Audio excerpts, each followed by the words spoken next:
I'm going to beat you. I'm going to let you know I beat you. And I'm going to want you to reconsider your professional life choice. I just dream. I dream.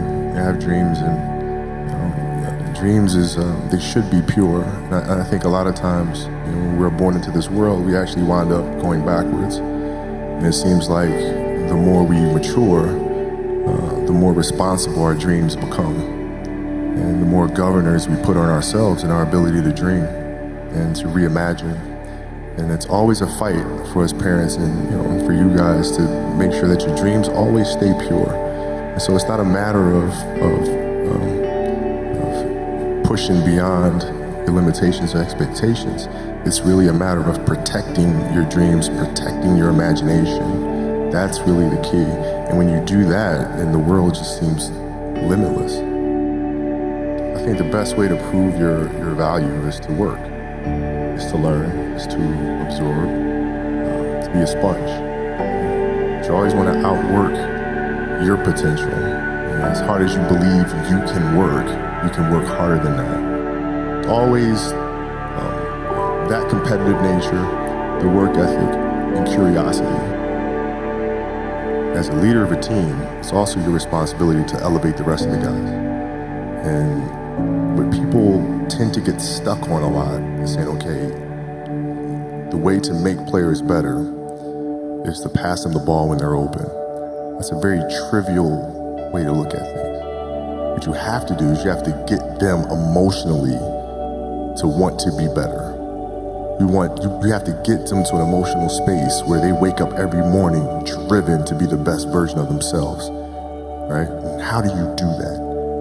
And in practice, for me, it was a chance to drive them, to challenge them, right? And this is where you have to know your teammates, because if it's late, we just had a back-to-back and we had practice the next day, and you show up, guys don't feel like going through the motions, don't feel like practicing. It's important to know each and every one of them individually, personally, because then you know what nerve to touch.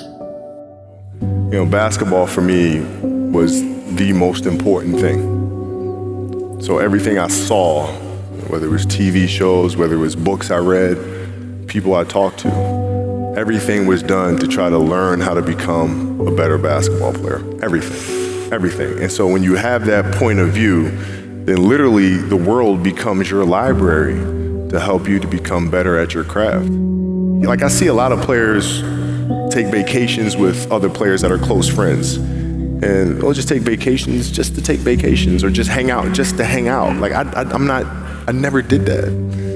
But it was a choice. Why didn't you do that? Well, because when I retire, I didn't want to have to say, I wish I would have done more.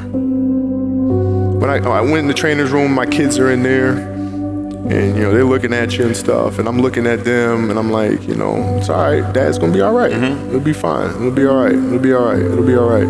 As a parent, you gotta set the example. This is another obstacle. This obstacle cannot define me. It's not gonna cripple me. It's not gonna be responsible for me stepping away for the game that I love. I'm gonna step away on my own terms. And that's when the decision was made that, you know what, I'm doing it.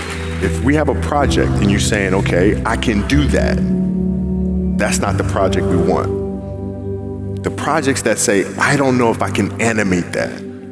I don't know how to write that story. I don't know how to do that. Those are the things we want, because through that curiosity, you'll reach a level that you didn't think was possible. The greatest fear that we face is ourselves, actually. I think it's not anything that's external or anything that's superficial. I think the greatest fear you face is yourself, because we all have dreams, and it's very scary sometimes to accept the dream that you have. And it's scarier still to say, okay, I want that. It's scary because you're afraid that if you put your heart and soul into it and you fail, then how are you going to feel about yourself, right? So being fearless means putting yourself out there and going for it. No matter what, go for it. Not for anybody else, but for yourself. You have to dance beautifully in the box that you are comfortable dancing in, right? So like everybody's box is different. My box was to be extremely ambitious within the sport of basketball. Your box It's different than mine, right? Every kid here has their own box, but it doesn't mean that your box isn't as beautiful as mine, right?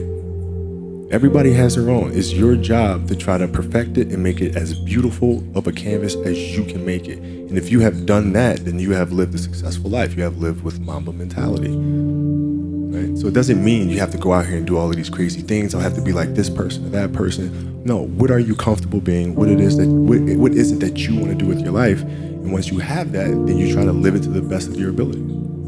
I just looked at it as I want to be one of the best basketball players who've ever played. That's the end goal. Okay, how do I get there?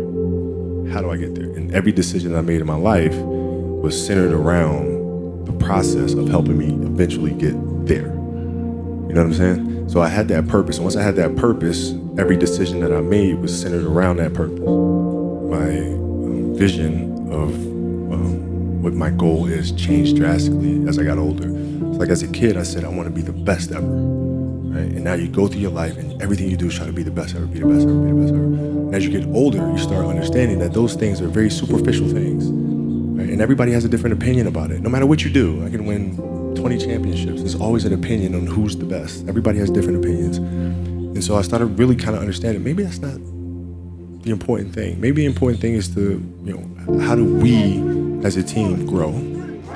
How do I help my teammates be better? So that was the first change for me. And then as I got older still, it became more about how are you inspiring others, right, to find themselves. That is the ultimate championship. So won 5 championships, that's great. Another team won a championship this year. Team's gonna win a championship next year. Those things come and they go. But what stays is how do you use your passion and use that to inspire somebody else to create their passion? And then how can they pass that on to the next person? That is true success. So my goals have changed drastically from the time I was 6 years old to the time I was 17 to the time I was 25 and now sitting here at 37. What Kobe Bryant was to me was the inspiration that someone truly cared about the way I played the game or the way that he wanted to play the game. He wanted to be the best basketball player that he could be. And as I got to know him, I wanted to be the best big brother that I could be.